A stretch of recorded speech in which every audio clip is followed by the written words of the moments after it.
Hello, friends. Welcome to episode 71 of the Alabama Liberal Podcast. Today we're going to be talking about Conspiracy Incorporated. And basically that's a little bit about how there's conspiracy theories everywhere. And some people may have found a way to monetize those in a way that they never have before. Conspiracies have been around for a long time in the United States. Well, they've been around a long time, probably, period. And also a little bit about who's monetizing this, who's benefiting from it, why are they weaponized in a way that they really never have been before. Some old stuff like, America never landed on the moon, Kennedy assassination or whatever. I mean, it felt like good, clean fun with a bunch of weirdos on ham radios, the precursor to Reddit and message boards, and people just goofing around trying to have a good time. And now they just feel very corporate almost, like there's almost corporate sponsorship for these conspiracy theories. There's almost money to be made off of this stuff. And how are other people, specifically Russia and China and some out-of-state actors, how do they benefit from spreading this all over the globe? Why have they found such a willing participant in President Trump? And I'll also list a handful of my favorite conspiracy theories. But for right now, I just want to take just a minute to tell everybody that I really hope you stay safe. Coronavirus cases, they're spiking up again. They're really raising. And quite frankly, I can't afford to lose any listeners. So please wash your hands, socially distance. But well, that's okay because I washed my hands last week. So, it should be fine. Dr. Fauci's on TV all the time. I don't know. Like, does he have a real job anymore? Is he just a CNN pundit? Does he just get interviewed by the local media? I know that they say, well, he gets it from both sides. He gets it from the Trumpers and Trump himself and all these people that think he's keeping the reopenings from happening. To me, he seems almost apathetic. They interview him and he's like, well, we're not gonna, how it is. It's whatever. I can't control it anymore. I mean, he's like a Greek chorus commenting on the action as it unfolds, as though he's not a senior public health official like you'd think he might. And they say, well, he can, or Trump will fire him. And I think Trump would have already fired him if he could have. I think there's no love lost between him and Trump. They seem exhausted. They seem fed up. You almost wonder what's stopping them from just going out there and telling the exact truth and trying to motivate people as much as they can. But to me, he seems more like Dr. Kevorkian than Dr. Fauci. I don't know. He doesn't seem as concerned as you'd think he would. He seems almost too level-headed. He seems to enjoy being on television at this point. And so I'm kind of getting tired of seeing him. Really getting tired of seeing everybody. I'm sick of seeing Eric Garcetti, the mayor of Los Angeles, come on TV every day and enter these faux cheery, look straight in the camera and pretend that he's a human being. And unusual to see politicians all kind of give you the same briefings on the same thing, and then it just unfolds over and over. And you're wondering, like, who's going to crack first? Who's going to be the first big liberal to just go on TV and say, fuck it, go out there, rub your ass on a stripper's titties, go put dollar bills up your nose? I mean, I know Bill Maher kind of said something like that, where he's just almost like, we're here, we have no fear, get used to it. And I mean, you almost wonder, like, as bad as the virus is becoming, so many people are asymptomatic of COVID-19. But I think because the virus is so scary, it's so unknown, one of the conspiracy theories we'll be talking about is the virus manufactured? Things like that. They've obviously been floated around a lot. Kind of talk a little bit more about individual conspiracy theories, because I got a lot of them. I'll give you the ones that I genuinely think may be true. I definitely think that JFK was not killed by Lee Harvey Oswald, or at least not by himself. Generally believe Oswald's theory that he was a patsy. You could watch Oliver Stone's JFK, and you could watch all these documentaries. I mean, you could really go down the rabbit hole. You could study the Zapruder film frame by frame. You could do the bullet trajectories and the fast was the car going and all these different things. But the biggest thing is that Lee Harvey Oswald himself makes no psychological sense. As an intuitive person, as somebody who can kind of see through people very quickly, it doesn't make psychological sense for someone to kill the president of the United States and then to turn around and be like, I didn't have anything to do with it, I'm a patsy, they're trying to set me up. And then the very next day he winds up getting killed. So he never goes on trial. He never really gives like a true statement. I mean, he was in custody maybe less than 24 hours before he's killed. Most political assassins and most terrorists and things like that, they want credit for their work. They want the world to know what they did. They want them to know that they did it. I mean, you even see ISIS and Al-Qaeda, they'll take credit for shit they had nothing to do with. The market gets blown up. They're like, yeah, sure, we did it. If Trump got killed tomorrow, there's no doubt they'd take credit for it, whether they had anything to do with it or not, whether they were capable of doing it or not. And so the fact that Lee Harvey Oswald is literally saying, I didn't do it, I'm a patsy, I'm being set up, and then getting killed the very next day, to me, that psychologically makes no sense that he wouldn't want credit for it if he really did it. And then people say, well, he might have been crazy. He might have just been Alpha's rocker. And yeah, but even then you think, well, how could somebody who's that crazy, how would they keep it together to the extent of being able to plead not guilty and not wanting credit for it, and also be capable of finding the exact right spot with a rifle, killing Kennedy, escaping police capture right off the bat? He wasn't apprehended until hours later. How would they be able to plan all this and get it all down if they're that off their rocker meds crazy that they would kill the president and then forget that they did it or convince themselves that they didn't do it. Also, I don't really believe that if they were that crazy, they also wouldn't take credit for it, because if you ever hang around homeless people or people that are actually nuts on the street that take credit for all kind of shit, they have their own narrative that they frame. Then it's just too weird that he worked for the army. He might have been a CIA asset. He was in Cuba. He was in Russia. Did he work for the Russians? Did he work for the CIA? He had ties to the mafia. I think some mobsters out of New Orleans and things had their hooks in him. So he's kind of a perfect patsy. And that whatever conspiracy theory you believe for who killed Kennedy, was it radical Cubans that wanted Kennedy dead for Bay of Pigs? Was it radical anti-Castro Cubans that felt Kennedy wasn't doing enough to continue Bay of Pigs? So there you have both sides. Was it hardline anti-communist in the United States government, either in the CIA or whatever type of apparatus they would have had back then that really wanted to get into Vietnam? Or was it the Russians themselves that were just hated him for the way that he handled the Cuban Missile Crisis or different things going on at that time? So you have both sides of these ideological coins that it could have been, and Lee Harvey Oswald is somehow connected to all these different groups. He's got connections to everybody. I don't know about you, but I don't know that there's that many people who were not prominent. Lee Harvey Oswald is just a regular dude, basically, and never made a lot of money in his life, not really that well connected necessarily, and somehow he's able to be connected to the CIA, the Army, the Cubans, the Mafia, the Russians. He's gone overseas and traveled to some of the only countries that are even being looked at for this job, and then he even says, I'm being set up, I'm a patsy, right before he's murdered by an FBI agent who supposedly wanted to spare Jacqueline Kennedy the pain of a trial. Yet that doesn't make any sense. Jack Ruby is an FBI agent who could both be part of a so-called deep state apparatus wanting to shut Oswald up, or he also mafia. Again, another person who has multiple different people that they're connected to. It just doesn't make sense to me at that level. So that's probably the biggest conspiracy theory that I genuinely believe in. Then you have something like 9/11 where they say like, oh, well, the planes never crashed. It was dynamite. It was explosions. I don't really believe that that's true. I think that would be almost impossible to stage something like that. But you have to wonder, did Bush do everything that he possibly could to prevent that attack? The answer is no. And whether that's because he's of incompetence or whether that's because of something maybe more deliberate on his part, because it just seemed very odd. 9/11 happens, and then all the things Republicans have wanted to do for decades and decades. I mean, Homeland Security, increased security, wiretappings without warrants, interrogating people overseas, rendition, invading Iraq, all these different things. And also the fact that right after 9/11, they fly out all these members of the Saudi royal family. They fly them out of the country so that they can't be interrogated. Why would anybody do that at that time? I mean, there's no reason to do that unless you know something, maybe. Even if you don't help plan it, even if you would be aware of the type of people who would be suspects in it. Then there's been more and more things about apparently some people that officially worked for the Saudi government, some of the diplomats and some rich Saudi people out in Los Angeles, of all places. They gave material aid to some of the hijackers that were training. There's a lawsuit going on talking about that at this moment. What did Saudi Arabia, what did they know, when did they know it? Of course, the Bushes had very close ties to Saudi Arabia. Literally, they used to call one of the top functions in the Saudi royal family, who was also the ambassador to the United States, they used to call him Bandar Bush, because that's how close they were to him. So they knew him very, very well. Bushes are extremely connected to Saudi Arabia. We know that the hijackers, or at least strongly suspect, that they had at least some help within the Saudi government, either through official diplomats or rich and well-connected Saudis living in Los Angeles. Just speaking for myself living here, I mean, Los Angeles is like a playground for the world's rich.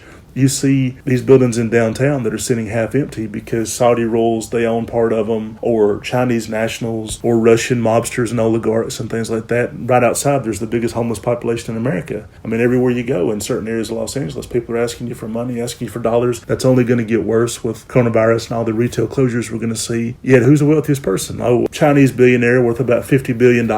He owns 5 properties here, spends about a week apiece in each one of them a year, able to come back and forth and do this thing. I can speak to the idea that this is a playground for the world's rich. There's a ton of rich Iranians here. Go up to the Grove on Saturday night. It looks like Little Persia, basically. There's all these Iranians there, Saudi people. There's a lot of them. Every once in a while, you see the odd news story. Some Saudis racing a yellow Lamborghini as fast as he can down the street to Los Angeles, going 120 miles an hour. LA police pull him over. He's got diplomatic immunity. They give him a slap on the wrist. But if we look at it to the sense of the Bushes are close to Saudi, then some people within the Saudi government provide material aid to some of the hijackers. Then right after 9/11, some of the biggest people in the Saudi royal family, some of the most well-connected, they're flown out of the country so that they cannot be interrogated by the FBI or anybody else. Then you go to the fact of, what does Bush want to do right off the bat? He wants to go to war with Iraq. And Richard Clarke, Bill Clinton's anti-terrorism chief and czar, who Bush demoted not long after 9/11, he says, but Iraq had nothing to do with 9/11, and that didn't make any difference. And then they go about spreading the narrative of Iraq has WMDs and they're a base of operations for Al-Qaeda. The exact opposite is true. Bin Laden and Saddam Hussein hate each other, and Saddam kept them out of Iraq at that time. Think like, well, the Bushes get everything they wanted. They got all the civil liberties thrown out the window. They got big, huge, multi-trillion-dollar expensive wars in the Middle East. Price of oil skyrocketed. Halliburton shares went through the roof. All the private defense contractors got all these no-bid contracts like Halliburton did, Dick Cheney's old firm. And all Bush's old buddies, they're happy because scarcity's driven up.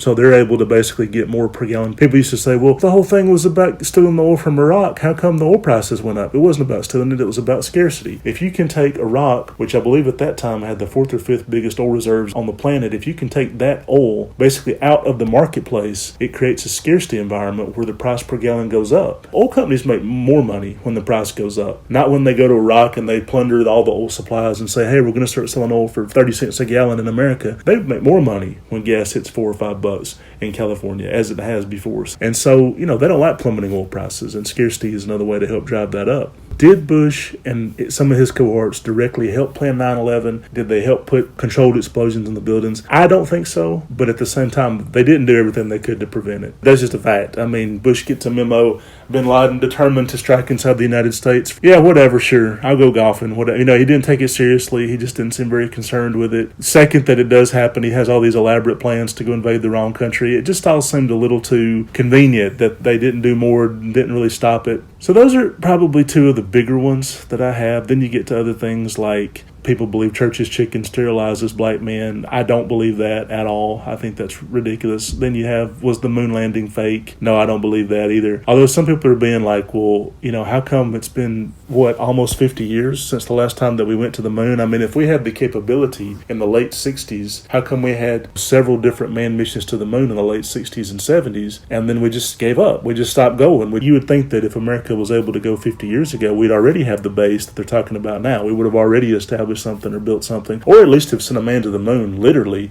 in my lifetime, which they haven't. They haven't done that. And they're saying, oh, we're getting ready to go back to the moon next year. Literally done it 50 years ago when there weren't even portable telephones. You would think that if they had the capability, they could just send somebody today. Like, it just wouldn't be a big deal to just be like, hey, we'll just copy what we did 50 years ago, except with 100 times better technology, monitoring, satellites, equipment, all these different things. And we'll just send somebody in 2 weeks. Like, it wouldn't need to be a 2-year-long process to get to be able to go. And you do wonder why space exploration has been so slow. Because, I've been watching the same science fiction movies as maybe some of you have since 2001: A Space Odyssey came out. Why have we seen astronauts go to Mars for decades, and moon colonies and space colonies and international space stations that get a mysterious distress beacon, and then they have to go investigate it? And you wonder why they do that shit too. Oh, we're just a mining crew going to mine an asteroid and make money off of it, but there's a distress beacon. We need to go answer that. And it's always in a bad part of the galaxy too. It's like, why a crew for pure profit even cares about a distress beacon where there's no live recordings of human beings screaming for help. There's just a beacon, and then they got to go answer it. And then, of course, there's an alien that stalks and terrorizes them on the ship. But we've been watching this stuff for decades. And why has progress been so slow? Why is it a big deal when Elon Musk at SpaceX is able to take American astronauts from American soil with an American company and an American ship to the International Space Station for the first time in many, many years? Why did they make such a... At the time that the country's burning from the riots, they made such a big deal out of that. Neil Armstrong, that was more than 50 years ago. What is the holdup with space exploration? So you can almost understand that somehow it may have been somewhat exaggerated. Somehow it may have been a little suspicious that we've not done more in the...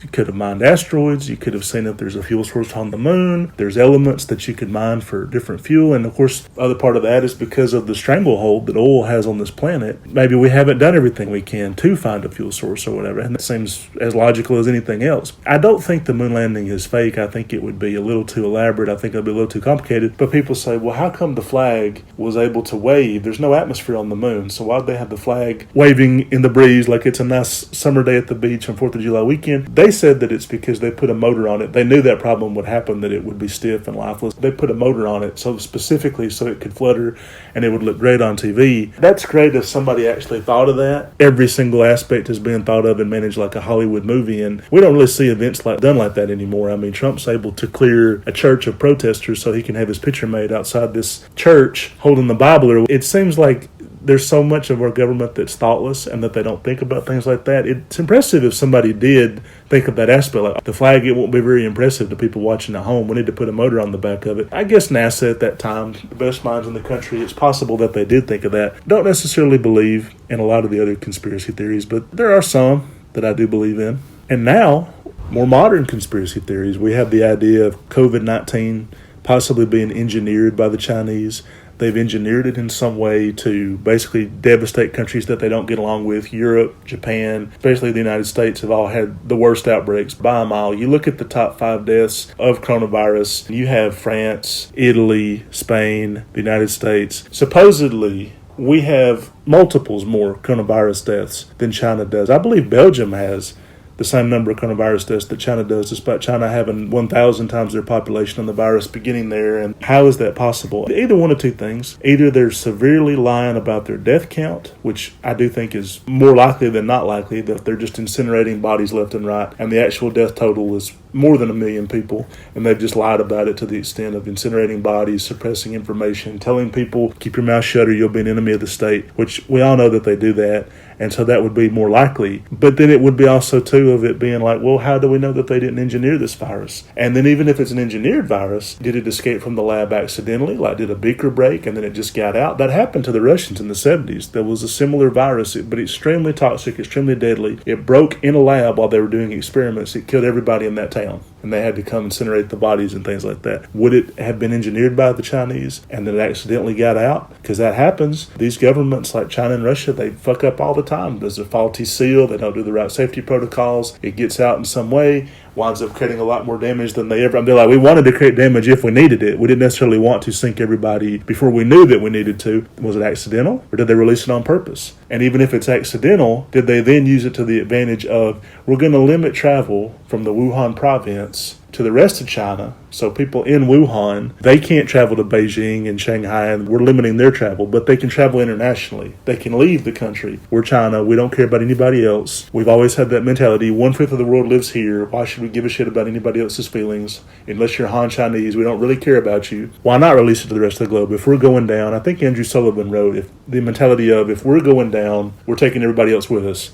And that's what they've pretty much done. Even a country that you might think, well, China and Brazil, they have good relations. They have touch-and-go relations. When we started to have our tariff disputes, they showed all those, and you heard it over and over again. Be like, the tariffs are terrible. They're killing our economy. And I'm like, well, okay, how? The soybean farmers. It's killing the soybean farmers. I'm like, I've heard more about fucking soybean farmers in the last year than I have my lifetime. I've never fucking heard about the plight of the hardworking soybean farmer. But because you had these silos of soybeans that were rotting away and they couldn't do anything with them, then China decides to go get their soybeans from Brazil. Some people are saying that led to the deforestation of the rainforest, where for a long time you have these huge fires in Brazil. Amazon rainforest is something like, 1/5 of the world's oxygen supply or whatever. It comes out of that one little corridor. So it's kind of an important thing. You don't want to lose one of the most oxygen-rich areas on the planet. You don't want to lose that. Bolsonaro, call him the Trump of the tropics. He's another idiot, basically, that came to power by throwing a woman to the side. At that time, it was almost like a coup, because the president of Brazil that was elected, she was tossed over and impeached. Similar dynamic to how Trump stepped over Hillary to become president. But basically, he's able to say, hey, we want to give you soybeans if America won't. So then they start buying more and more commodities from Brazil. He's able to then clear more and more of a path of deforestation. Somehow they say it's related to the trade wars. I don't know. That seems a little abstract, but it may be. I think Bolsonaro probably more directly was thinking like, hey, if the Amazon burns, we can put condos here, or we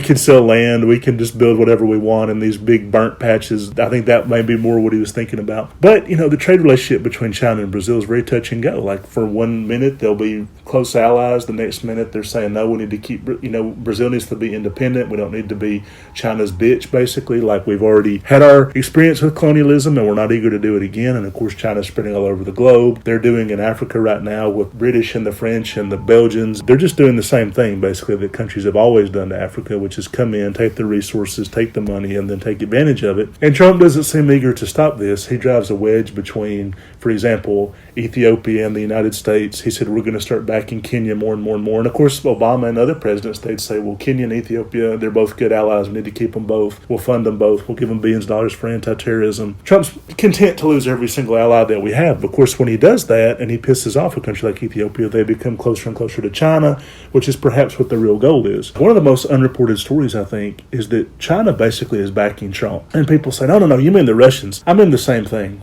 Russia and China, they're such close allies. They're in cahoots on almost everything. If one of them's doing something, it's unlikely that they're not both doing something. People say, well, the Russians, they're racist and they have a thing about the Chinese, like they're afraid of them. And, yeah, but the Russians are afraid of everybody. They're extremely nationalistic, and so is China. Their partnership's always going to be limited by the fact that these are two extremely ethnocentric, nationalistic, paranoid countries that are brothers in communism, but in a lot of ways very different. Does it make sense that Russia has kept this thing up with China for as long as they have? I mean, Russia should have joined Europe and the United States, basically the Western world, if you want to put it that way. I mean, they could easily fit into that block, but they're just so stubborn, and it's almost like a rebellious child that doesn't want to join the natural progression of where they should be. At the same time, Putin and the hardline communists stay communists, but they're really closer to fascism. But Putin and all these oligarchs, do they really like China? No. Do they really trust them? Of course not. But they're allies with them on almost everything. Of course, Russia's backing Trump, but so is China. And what I mean by that is you have Bolton's book, and I've been saying this for a long time, this idea of Trump being this strong man who's going to stand up to China and he's going to punch him in the nose. It's all bullshit. And in the last episode, I more specifically pointed out how most of the rhetoric about Trump is bullshit. Business acumen. Is he going to make you rich?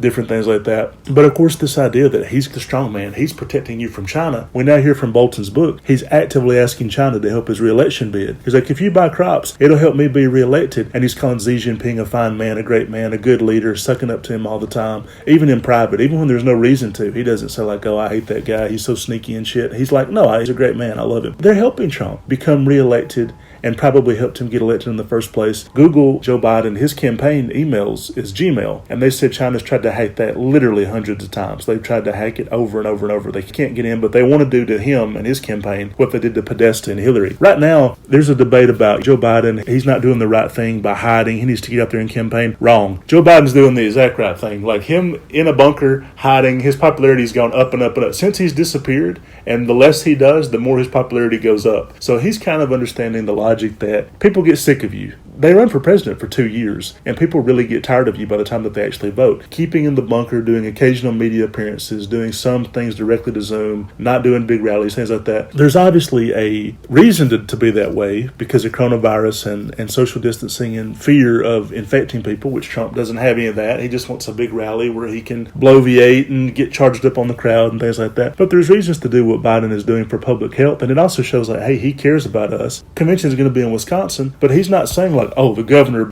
Trump, like we talked about last week, he's telling the governor of North Carolina that he's got to have a big convention in because they won't let him. Now they're going to have it in supposedly Florida. Florida doesn't have enough problems. That's just what they need, is another huge outbreak of coronavirus going on down there. Gee, what could go wrong? I mean, Florida's already handled coronavirus so well. Biden's not doing any of that. He's like, we're going to have a smaller convention as the governor feels is appropriate. We don't need to have a shitload of people here. I'm not trying to get sick either. Hell, he's fucking nearly 80 years old. He's not trying to get sick. It's such an analog concept to treat it like rock stars and rallies and concerts when there's no reason to. There's cameras, there's Zoom, could be broadcast everywhere. Every aspect of the convention is going to be on CNN and YouTube anyway. So it's almost like, what is the point of asking people to come from Chicago and all over America and pack a convention that you don't need to? People respect that he's putting people's lives above his own selfish needs of having a huge convention, and probably anybody but Trump would be behaving in this way because it's so asinine not to. But the contrast between he cares about our safety and our health and Trump obviously doesn't, that's a huge contrast. But it's also the fact of the strategy is working. He's up in the polls by laying low,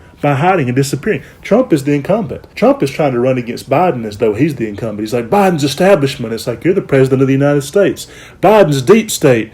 You're the president of the United States. The president can't be anti-establishment and anti-incumbent. He is the fucking incumbent. So the strategy he's using is the same one as Hillary. It's the same playbook. Instead of crooked Hillary, he's now calling him corrupt Joe. I mean, it literally is like copy and paste. He just whited out some of the name of the person he's running against and then put Joe where Hillary was. But it's the exact same playbook. It doesn't work because at the time he's running against Hillary, he's essentially running against the third Obama term and 12 years of Democratic presidents, which historically, as I've said many, many times, it's hard to have 12 years of Democratic presidents. But against Biden, it's like he's the incumbent, so his whole strategy is ridiculous. And the only time that Biden really gets dinged is when he's interviewed and when he goes out. The more out there and exposed he is, talking to damn Charlemagne the God of all people in the Breakfast Club can almost sink his candidacy. And so it's a little ridiculous that it's almost like, hey, every time I do an interview, the media twists it out of proportion. They go over every little line I say. Why not disappear? It's almost better for me if I do. You can respect that strategy because it is working. I do think that Biden is smart to lay low and hide in the bunker, whereas Trump wants bigger and bigger rallies, and that's why they're becoming increasingly desperate to find anything. Trump goes, and Bolton had a point when he said that the Democrats focused too much on the Ukraine. They exclusively focused on the Ukraine, and the problem was because it was Hunter Biden, it made it look a little partisan. It made it look like they're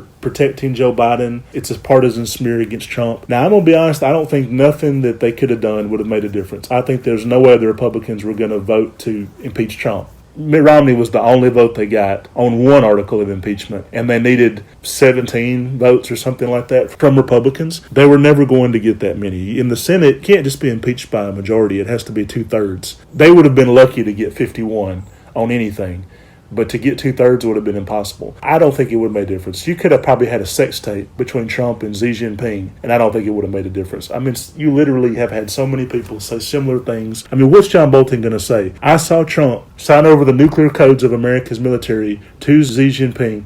Fake news, and it wouldn't have made a difference. I mean, we've had a lot of ex-staffers come out and say Trump's not fit to lead, he's corrupt, he's in the back pocket of tyrants. It's made no difference whatsoever. So I think it's very lofty to think, well, if only he would have testified, and if only he wouldn't have been trying to make money off this book, it wouldn't have made a difference. And he knew that probably, and that's why he's now written a book, and he's going for the only way he can hit Trump, which is to release it in the summer before the presidential race. You've got more and more stories about he's begging China for favors. He's on these calls with China, also asking them to find blackmail on Joe Biden. So the idea of he's going to his so-called chief enemy that we're having a trade war with, that he's going to stand up to, that he's going to bring jobs back for, and asking them for dirt on political opponents, and also to buy more American products to bolster the economy and his re-election prospects, it's all horseshit. China is content to hack Joe Biden's campaign. They've tried many, many times. Twitter just kicked off more than 100,000 Chinese bots off of Twitter that were amplifying pro-Trump stories and killing pro-Joe Biden stories and arguing with people. So if you're having any disagreements with people on Quora, on Twitter, on social media,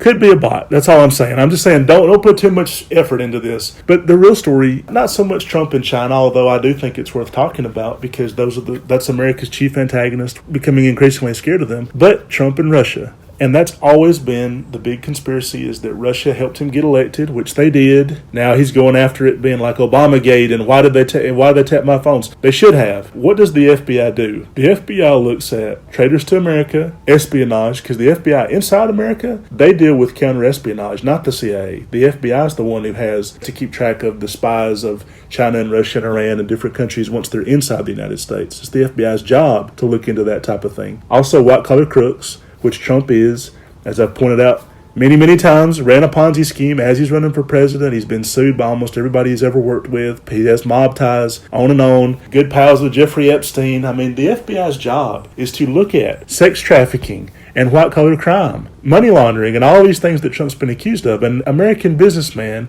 who has to go to Moscow to raise money because no American banks will, and they may be using him to launder money into the United States through real estate, which is the preferred way for Russians to launder their money into America. So yes, the FBI should have been looking at Trump. Like, it would have been negligence not to look at him and not to investigate him. Literally everything they do, white-collar crime, sex trafficking rings, treason, spies, he fits all of them. The only thing Trump's not so far that I know is a serial killer, which they also look at that. 4 out of 5 are the things that they look at and deal with. So it would have been negligent not to look at him. But because he's such a bully, he's able to convince it that James Comey is in the bag for Hillary, unless Comey comes out and releases this bullshit about Hillary's emails right before the race. Hillary and her people are convinced that this is what tanked her chances. They're convinced that this is what flipped several key states in the wrong way. Maybe they're right. I mean, they have the best polling around. I mean, they're able to tell that they're doing quite well in these 3 Midwestern states before Comey does that. And it's just the little bit of the push that Trump needs, especially as it's about a month or 2 after the sex tape. So that's kind of dying down. And then it's a new big thing coming out that's able to really kind of push it over the edge. And I can remember, I'll give my podcast co-host Michael credit, because I remember about a week before the election, he was able to say that he was worried about some of these numbers. And I guess I kind of underplayed it, and to the extent I don't know if I so much thought it was impossible for Trump to win as I wanted that to be true. So there could have been more denial than getting it wrong necessarily, like more self-deception than anything, where I just like, no, there's no way Hillary's going to lose. I think I might have wanted that to be true more than it was, but he was saying that there was a lot of discouraging things, and he's getting more and more worried. So he's watching like CNN and cable networks that are covering this Comey thing 24/7. I mean, wall to wall, that's all they're talking about. I want to be very clear that in the modern conspiracy times, China's backing Trump, Russia's backing Trump, and the media is backing Trump. Trump got more press coverage in 2016 than any other candidate. You even remember there was a recording of Hillary and Chris Matthews, and they're kind of shooting the shit. Like, I think they talked about the Downton Abbey series finale. They're just sort of shooting the breeze or whatever. But Hillary tells Chris, she goes, "You guys sure love putting Trump on. You talk to him all the time.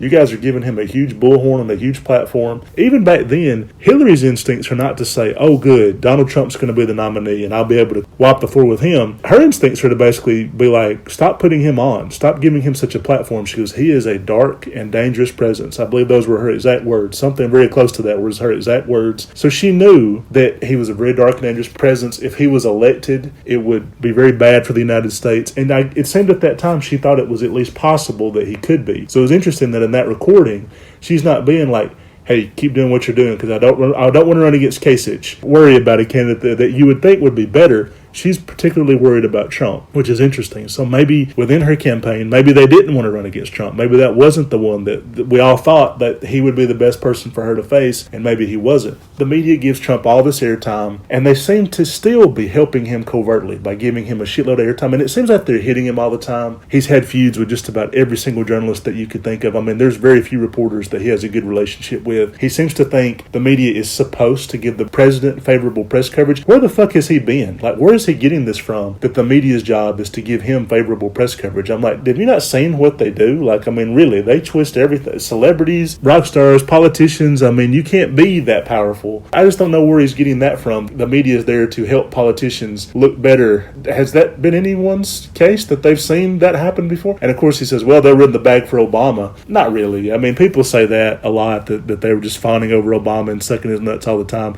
Obama never gave him any ammunition. It would be like a tabloid reporter who's been hired to follow Brad Pitt around, and they've got to catch him doing something looking goofy or a dumb looking picture, like he's eating a corn dog or something, like he looks like an idiot, and they can't get one because he's just too cool. Chris Rock made that comparison where he said, been around a long time, he's never heard a Brad Pitt joke. He goes, Obama's too cool to clown and make fun of. It's like Brad Pitt. You never heard a Brad Pitt joke. He left that one white girl for an even more badass white girl, and he's in New Orleans building houses for the homeless. Sucker. Too difficult to make some people look foolish. And that was their problem with Obama, is that it was just too, how do you make a jazz musician who's got the soul of a poet and speaks in a certain way, and Neil deGrasse Tyson's intellect? I mean, how do you make somebody that smart and well-spoken and cool look like an idiot? It's difficult. But with Trump, it's really easy. And they like to have him as their foil because it's so easy to punch down to his level, and it's so easy to make him look like a fool. And it's a perfect fool for them. And I've said this before. He's always in feuds and fights with them, and that makes them look very important. It makes them look like they're being investigative journalists just by covering his tweets. And of course, for as much as the media talks about Trump, there's a shitload of stories that they don't cover at all, and that also are out there and important. But it's like if they're talking about his attempts to basically defund healthcare, get rid of the Obamacare statutes, or move all these troops out of Germany, if they really begin to start talking about that, all he's got to do is tweet out some support for a white power movement, and they'll focus exclusively on that for 4 or 5 days. Like, they won't talk about anything else. And then they'll say, I didn't mean what you thought I meant. It was an accident. Those arguments, they don't serve a purpose, because people like me, they already know Trump is a racist. We don't need any further evidence. We've known that the man's been a racist his whole life. His father, Fred Fred Trump was in the Ku Klux Klan. That's another conspiracy theory since we're on the topic and this is kind of the theme. We know that he is a bigot. Like, we don't really need further evidence to this, but yet when he can go up there and say, I didn't hear the white power in the beginning of the video and all this, and then the people who already think Trump's a racist can say, yes, you did, and the people who don't think he is, or maybe they are themselves and don't care, they can say, no, he didn't know about that. And so you have the same two sides arguing over and over and over again. Trump is once again able to divide the United States. He's once again able to pit people against each other. This is why Russia wants him to be president. All they want is for America to tear itself apart. America is so strong militarily. China and Russia put together probably couldn't take us militarily. The only way we could really fall, great empires and nations are not killed, they commit suicide. Usually it's too much abroad, too little at home, or the population is infighting, or there's a civil war. It's almost constant that you see great empires collapse due to that. Foreign powers, they may use internal divisions to stir the shit and divide people, and Trump is a perfect master at that. His whole playbook is about division and winning by as small a margin as possible, not even attempting to appeal to a broad... From the inauguration day, didn't even attempt to appeal to a broad swath of America, hasn't even pretended to care about a broad swath of America. What better president could a foreign enemy have of the United States than that? If they know they couldn't beat us in a straight-up fight, or they're also worried about the fact Russia's economically vulnerable. If the price of oil collapses as it has, Russia's economy sinks. Their economy's tanked this year. So if it gets a lot worse, could they have rioting in the streets? Could they have a coup? Possible, certainly possible. Even Xi Jinping, which they say China is 10 times more stable than Russia is, they're begging for foreign investment from Europe and the United States, the same countries that they then want to use our money to fund basically a global coup against us. Literally like the old quote of, the capitalist will sell you the noose to hang himself with. And that seems to be what they think we're able to do. And that seems to be what they think of Trump, certainly, which is true in his part. But even if he's not an enemy agent, he does such a good job for them, he might as well be. Whether he's an active agent or an unwitting fool, what do they call it? A useful idiot. So whether he's an active agent or a useful idiot, there's really no difference at this point because he's just too good at helping them and their propaganda succeed. There was a movie that Nick Nolte was in. It was based on, I believe it was a Kurt Vonnegut novel where he was an American in Germany, but he was sort of deep cover for the CIA. But it was during World War II, and his whole job was to promote the Nazis and talk about how they're doing a great job. But the Nazis, he would win them over, but he's secretly working for the CIA, John Goodman's agent or whatever. Like, he was a tool of theirs. And then towards the end, there was a German officer that always had his suspicions about him. They were talking, and he said, well, eventually I didn't care who you were working for because you did a better job for us, that it almost didn't even make a difference. So I believe that's how the Russians view Trump. Even if he's not an active agent, it doesn't even matter because they're so closely aligned on so many things, and he's so actively divides the United States and could easily sink this country into a civil war. We've never had a president refuse to give up power. We've also never had an incumbent president already talking about the election could be fraudulent. We never had that happen before. So it's to the point of if he loses, which I believe he will, what happens when he doesn't want to leave and he doesn't want to step down and he says the whole thing was rigged and he cancels the election? Then you have something you've really never seen in the United States before, and that is going to kill the economy, that kind of instability, and it's going to help our enemies. And that's probably why they're bulking up their propaganda apparatuses. Twitter kicked off 100,000 Chinese bots, as I said. Why were there that many? And that's probably 10% of the ones they've even detected. I mean, for every one they catch, there's 10 they don't. So why are these big propaganda apparatuses all over social media, fanning the flames of bullshit and spreading stuff? Why have Facebook employees threatened to walk out on Mark Zuckerberg if he doesn't do more to combat the scourge of fake news? They know that they're ready. They're setting up apparatuses and things like that and certain speakers that they can then promote so that when the shit really hits the fan, get your guns, take to the streets, kill as many people as you can. And that may be the message. And that's a scary thing. When we talk about Conspiracy Incorporated, people will be like, I can't believe that we're so many minutes into this podcast episode and you haven't mentioned Alex Jones. Alex Jones is someone that promotes a lot of insane conspiracy theories. The thing about Sandy Hook being an inside job for the Obama administration, I don't see how anybody could believe that. Well, I can because I'm hearing all kind of worse shit. So out of the right wing, I mentioned the conspiracies that maybe I spent too much time with the conspiracy theories I kind of do believe in because there's a lot of them I don't. For example, right now, my parents went to the beach a few weeks ago and they,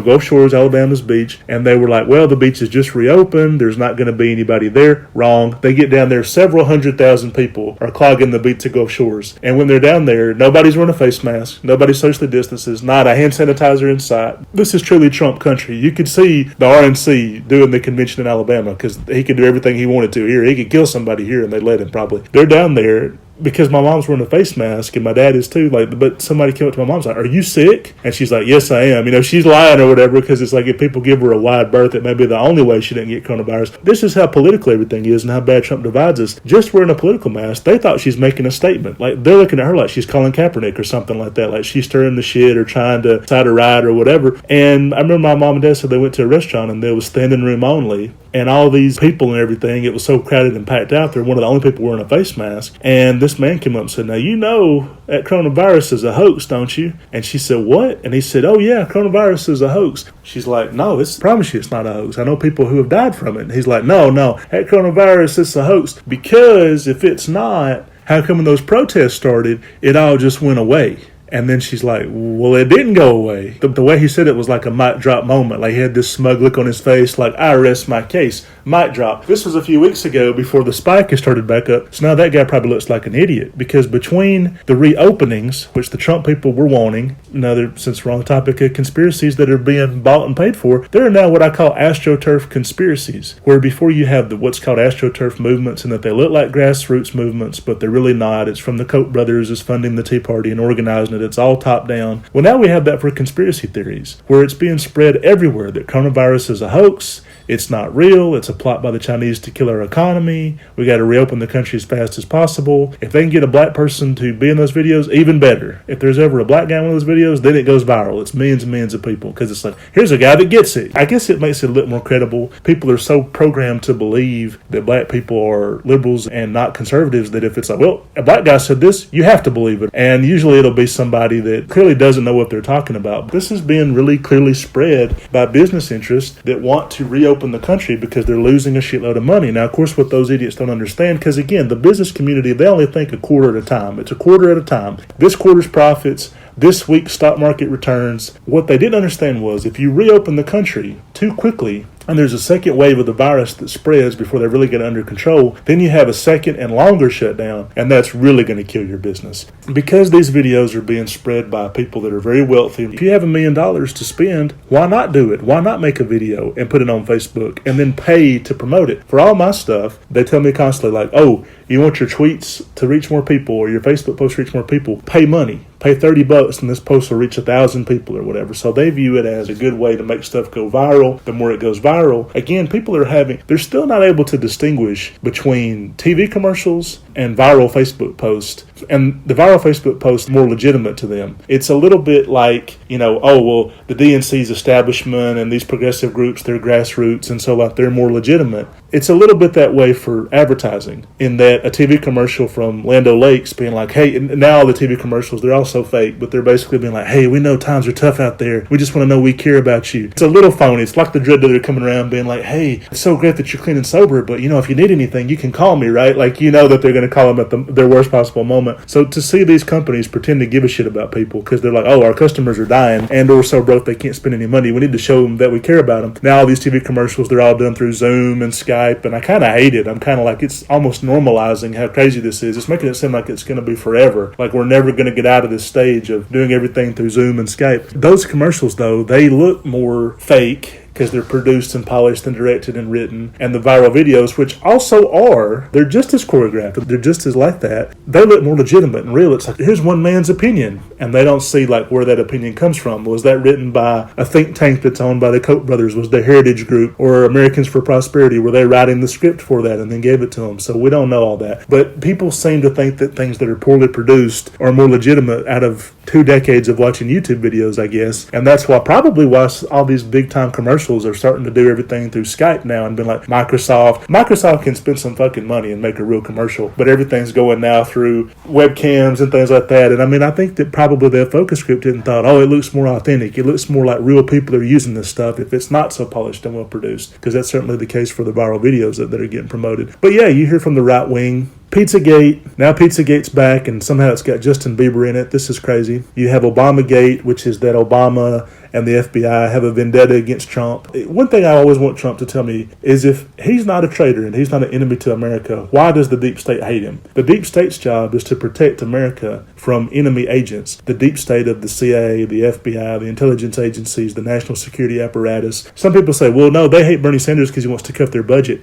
Trump doesn't want to cut their budget. Trump has not cut their budget. If anything, he's given them more money to play around with. So if he's paying them more money and he hasn't cut their budget and he hasn't truly cut their power in a lot of fields, why do they hate him so much if he's not an active enemy agent and they know it? They've never been able to explain that to me. I'm also not sure how Trump wouldn't be part of a deep state if such a thing existed. If you ever watch these documentaries about Jeffrey Epstein and about all the different ways, and I mean, he's everywhere now. There's a Netflix documentary. He was in the season finale of The Good Fight where they explained all the ways he was able to get out of serving jail time or being prosecuted or ever going to prison, and they would let him out and then he would rape more people, and it would just be so absurd and ridiculous that he's able to get away with this for so long. And they basically explained that he had a lot of very rich and powerful friends, including Donald Trump, and that they shared a lot of the same taste in women. Not just Trump, but now the Alexander Acosta and Bill Barr and different people that have been roped into Trump world, a lot of these same people. So it's like Trump knows all these people. He gives money to the Clintons. You think, well, who's more powerful, Bill and Hillary Clinton or the people that are able to give them money? Wouldn't it be who's ever funding them? Wouldn't they have more power than they would? And so this idea that Trump, he's just a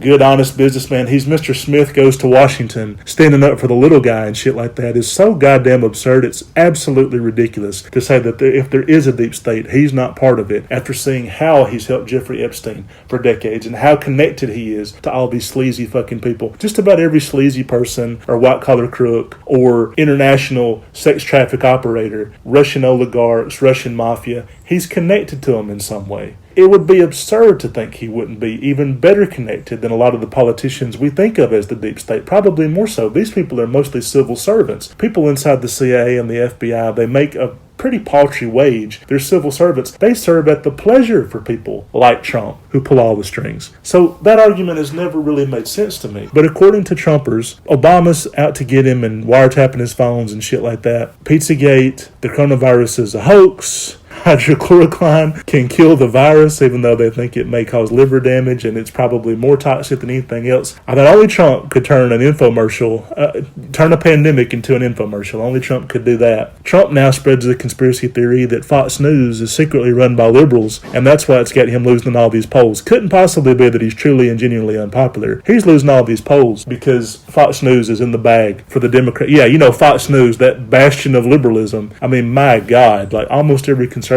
in the country has worked for Fox News as a pundit or as a reporter or even behind the scenes before they made it big. They routinely have people float between the RNC and Fox News back and forth behind the scenes doing stuff. The Bush White House, they said they would get their talking points from Fox News and vice versa. They had fax lines directly going to them. They're in the bag for the Democrats. They don't want to help my re-election. They're the only people who want him to be re-elected. Although I will say this, if anybody who works at Fox News is listening to this podcast, which I'm sure they're not, but if they were, I think you guys should let Trump lose. I think you should try to help Joe Biden win because your ratings will go up. People are tired of watching Trump on TV. The liberal TV stations, their ratings will sink. MSNBC and CNN, I'm sure they'll collapse to a certain extent with Joe Biden where the country doesn't mostly hate him. But Republicans do better when there's a Democrat in the White House because then they get to do, you know, the whole obstruction thing and being obstinate and standing in the way of progress and being against this and that. Sean Hannity, he's boring. He goes on there and he chats with his buddy Trump for an hour, and nobody takes it seriously. Like, they're thinking they can play up these protests and all these social movements and make them look bad enough that, oh, they're so scary, we got to have Trump stay in there. People are not really buying it so far, only because it's ridiculous to claim that you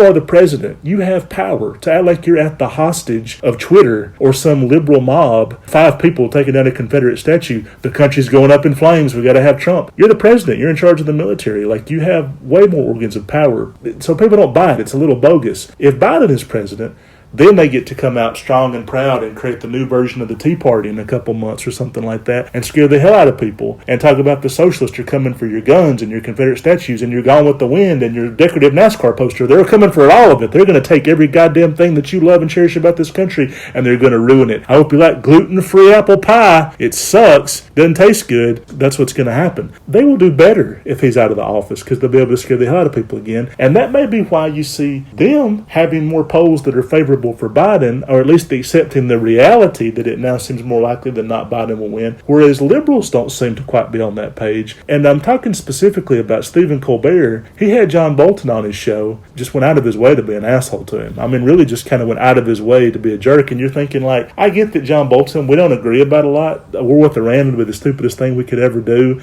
I don't agree with him on most policy decisions, but he's there to promote a book talking about Trump not being a fit commander-in-chief. It would behoove us to perhaps not try to discredit him or make him look bad. Colbert's like, well, you had to know who Trump really was. Why did you go work for him? Probably because John Bolton was totally irrelevant. Trump is partially right when he calls him a laughingstock wash-up who was just puttering around Fox News and things like that, because, I mean, he really wasn't doing a lot before Trump pulled him out of obscurity to come work for him. You wouldn't think you'd really need an explanation for that. A couple nights later, he basically got Jon Stewart to be like, Joe Biden just wasn't my guy. It was so half-hearted. It was such a half-hearted, lackadaisical, lackluster endorsement of Joe Biden, and these two rich, multi-millionaire liberals from The Daily Show are shitting on America's best hope of defeating a fascist tyrant, and you almost look at it and think, what the fuck's wrong with you? And then you remember, like, oh yeah, Colbert, he's the one that when Trump came on in 2016 and Colbert blew him kisses the whole fucking time. Colbert didn't hit Trump half as hard as he's now hitting the people who are going against Trump and having them on. Never Trump Republicans are routinely getting roasted if they've ever worked for Trump. Jon Stewart's getting asked if he cares about him. Jon Stewart's getting prompted into saying he doesn't like Joe Biden that much. It just all looks very weird for a guy who's supposedly, and you think, and that's because Colbert ain't going to have a fucking act. If you've watched Colbert's show since Trump's taken office, it's all Trump. Him and Seth Meyers, it's all Trump all the time. Let me sit down and just tell you what Trump tweeted today, and let me talk about how bad that is. I mean, it's a little bit like there's nothing bigger going on in the world. If you want a true conspiracy theory, look at how the media covers Trump's tweets, and then in the last couple of weeks, Siberia hit 100-degree temperatures. Russia had an oil tanker bigger than Exxon Valdez gush oil all over the Arctic. These are big stories. China and India exchanged gunfire. China and India troops got in a skirmish. Several Indian troops got killed by Chinese troops. So tensions are flaring up on that border. These are enormous stories. Have we heard anything about them on CNN or MSNBC? Are these stories anywhere on these so-called liberal networks that seem to just be so obsessed with, like, I can be an investigative journalist if only I talk about how a black guy got punched at a McDonald's by a worker who's a racist? I mean, this is not Woodward and Bernstein to cover Trump's tweets. By these bigger stories are going by unabated and unchecked. Biggest story that I've seen that it actually did get some play is that Russia put out a bounty in Afghanistan on American troops. So this is big. I'm kind of saving the best for last. They were able to basically bribe Taliban militia and connected groups to kill American soldiers, and were apparently paying bounties for everyone that they got killed. And that's why the number of troop deaths in Afghanistan has gone up. It's just because they want to fuck up America at any turn and every turn. It's partially payback for what they view as America's meddling in their Afghanistan war. Because when Reagan was president and they were in Afghanistan, we funded groups that eventually became Al-Qaeda and the Taliban against them. So they're probably like, hey, turnabout is fair play. 30 years later, let's do the same thing. And so basically, I do think that Putin's obsessive, compulsive mindset of revenge is everything, and just constantly focusing on things and never letting them go and dwelling. And in his mind, he's the victim. In his mind, Russia was defeated by the imperialists and they've taken advantage of us, and that's why they prop up these phony people in Ukraine and they stripped the Soviet Union of its glory. And he's so bitter, compulsively bitter about what he sees as the West getting one over on him. You could easily see him greenlighting something like this, where they're killing troops in Afghanistan on his behalf or Russia's behalf. Final season of Homeland, people thought it was a stretch to have some of the Russian characters from the last season, because season 7, I believe, was set in Russia. It was all about Russia trying to dismantle the United States and our government. Some of those same characters showed back up in the final season. Now we see that that wasn't so far-fetched. Russia is in Afghanistan. They are meddling. They are doing constant things. That's a very scary story, but perhaps even scarier is that Trump and some people in his White House, they knew about it, and they did nothing about it. Now, of course, the conservatives, they're saying, Trump, he's such a bad liar, because he could have come out and been like, we knew about it, but we're working on it, we're doing stuff about it, we're covert, so we didn't want to talk about it because it's an active war zone. Also, coronavirus deaths, and we wanted people to know that we had our full attention on coronavirus. We didn't want to release anything that would cause panic in the public and make people freak out even more. Tensions between us and Russia that could create even worse scenario in America when people are already paranoid from coronavirus. No, instead he comes out and says, I didn't know anything about it. I never met the guy, don't know him, didn't talk to him. Hey, who's this guy? Who's this stool pigeon talking to me like this? He has that mobster mentality. But no, instead he's acting like he didn't know about it at all. and actively trying to get Russia back into the G7, back into the G8, it really makes no sense unless he's Putin's puppet. It's one more story. It's like, if he's not Putin's puppet, why do you have Michael Flynn and Roger Stone and all these different people going down around him for this Russia thing? Jeff Sessions recusing himself as Attorney General because he couldn't be impartial, bringing in the Robert Mueller investigation, and Trump now hating Sessions so much for that. Why do all these things lead back to Russia, Russia, Russia? Why is it all about Russia? Unless there's some smoke there and some fire there. Why have they built out his companies over and over again? Why has Eric and Don said, hey, a disproportionate amount of money that we get comes from Russia? How can it all lead back to the same country? He has the Russian prime minister into the Oval Office. He talks to Putin only with a Russian translator there, not his own translator. He doesn't want anybody around when him and Putin are talking. It's very secretive. He would have to know coming into office about the allegations that they helped him get elected, and yet he's done absolutely nothing to make those look less credible, or to cold water that idea, or to make it look like, oh no, all this is in the liberals' mind. I mean, he's increased the flames, and now you have a story where they're actively killing American troops, and he's talking about getting them back into the G7 or G8. He's talking about increasing Moscow's ties. He's talking about pulling 20,000 troops out of Germany. He wants to basically get rid of the American military presence in Germany. Who will that help but Russia? They've begged America not to leave because Russia's going to come moving in and everything. So why does he do all these things that benefit Russia if he's not working on their behalf? I would encourage people to watch The Manchurian Candidate. The original black and white version is much closer to what's happening right now, and that the communists have so infiltrated American society, the powers that be that are supposedly anti-communist, they may now be working on their behalf. And there's a character that really reminds me of Trump, a senator who talks constantly about communism and how it's infiltrated as he's working on the communist behalf. That could easily be Trump. The go-go capitalist who's Mr. Capitalist and Mr. Business and really has had to be bailed out over and over again by fascist communist countries. What better conspiracy theory could there be than that? And I didn't even have time to get to the idea that I think Melania Trump may be his Russian handler. Perhaps that's why Melania, their relationship makes no sense, is because she was put in his orbit by Putin to be his Russian handler. And so we could have a first lady who's a spy as well. But I didn't have time to get to that, or even McConnell, who we all think is Moscow Mitch. Lindsey Graham, who we call Lady G, may have some compromise. They believe that there's some incriminating sex tapes and documents on Lindsey Graham having an affair with men that they think would sink him in South Carolina. And so they think that that's part of the reason he's done such a flip-flop. If you really get into it, if Russia controls Lindsey Graham and Mitch McConnell and a majority of the Republicans in the House and Senate, or at least the majority of the very influential ones, Rand Paul, they've also rumored that he's on their payroll. If they have at least 3 senators and the President of the United States, that's a bit of a coup of sorts. Anyway, folks, thanks for listening. Stay tuned for episode 72.